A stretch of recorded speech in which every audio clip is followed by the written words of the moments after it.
Good evening, everyone. My name is Anika Lear, and tonight I'll present to you my topic.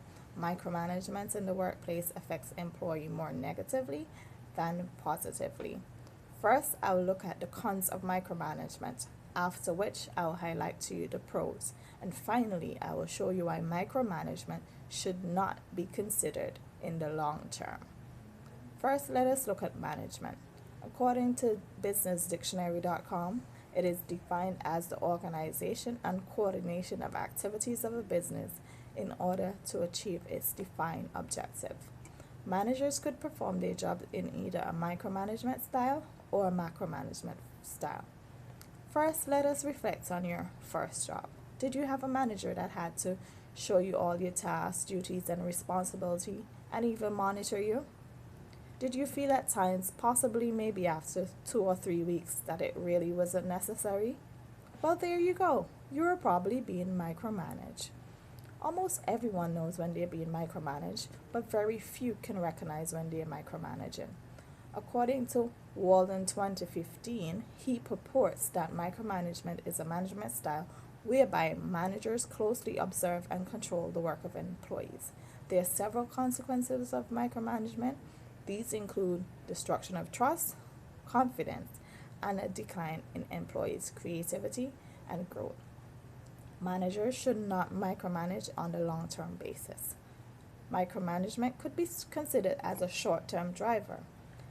Micromanagement has short term benefits. It makes employees more diligent, which would lead to an increase in productivity.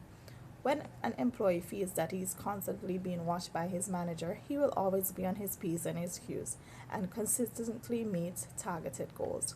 On the other hand, though, the employee will feel pressured and get burnt out and fall back to his prior behavior. Micromanagement is a disease that has long term consequences. An employee, over a period of time being micromanaged, will feel like a robot. He will just wait to receive instructions from his or her manager without even thinking. The employee's creativity and innovative spirit will cease to exist. A manager who makes his employee feel undervalued and unappreciated would not get much out of them. According to Blackney 2013, micromanagement stifles creativity and growth. He purports that micromanagement prevents an organization from using their talents and skills of its employees. Think about it. If the reason why employees are being hired is to perform a task, why micromanage them?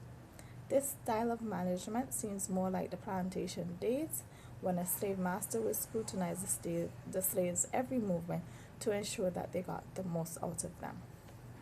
Wallen 2015 says it best. Micromanagers seemingly immerse themselves in overseeing the projects of others. Why then were employees hired if a manager's sole responsibility is to undermine and try and involve themselves in doing the subordinate's tasks?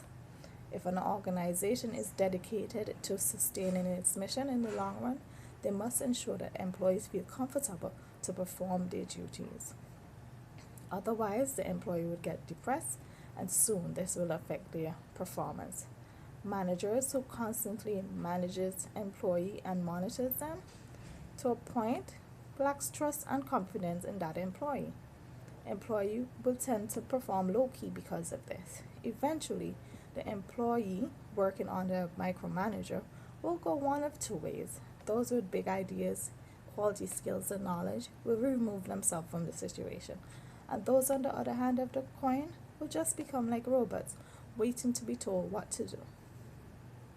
Nevertheless, for what it is worth to an organization, micromanagement could be good for employers as it increases productivity. This is according to Holland 2016. When an employee is being monitored, they tend to perform tasks efficiently and effectively. They have less time wasted and less errors as they know their manager is monitoring them. Evidence shows that employees who work under strict rules perform well. When a manager presence is eminent, employees work harder. Employees love to be supervised as they get to be acknowledged by their manager and even earn rewards.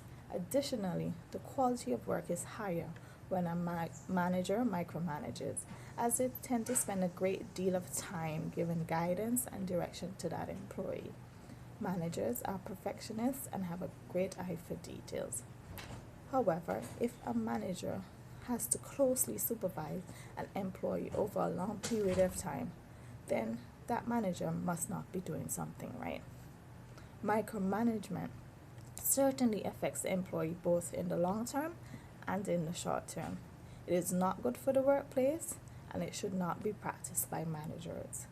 Employees become tired and drained and even affects their morals and their ethics at work. Employees become complacent and may actually leave the company.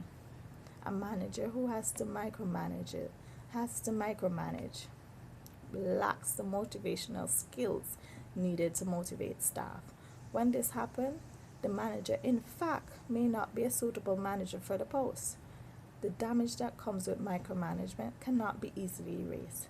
In the best situation, micromanagement is an impediment to progress, and in extreme cases, it can cause the organization to stagnate. Thus, managers should try to delegate tasks more.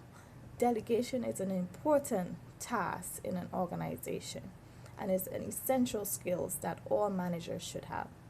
Micromanagement is draining and should be avoided at all costs.